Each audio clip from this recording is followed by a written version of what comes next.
How to enter Safe Mode in Windows 11. Running Windows in Safe Mode allows you to troubleshoot and correct problems that have occurred in normal mode.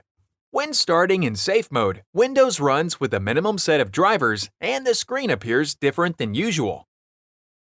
To enter Safe Mode in Windows 11, search for and open Recovery Options.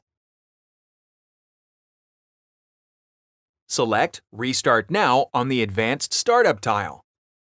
Select the Restart Now option in the pop-up window that appears.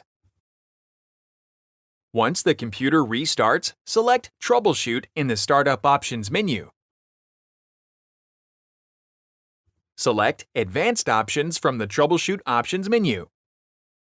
Select Startup Settings from the Advanced Options menu.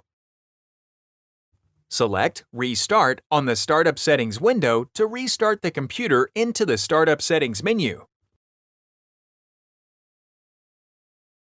Press F4 or select Enable Safe Mode to restart Windows using minimal files and drivers. Press F5 or select Enable Safe Mode with networking to restart Windows in Safe Mode but with additional networking drivers and services for accessing a local network or internet. Sign in to the computer with your account username and password. The desktop will open in Safe Mode.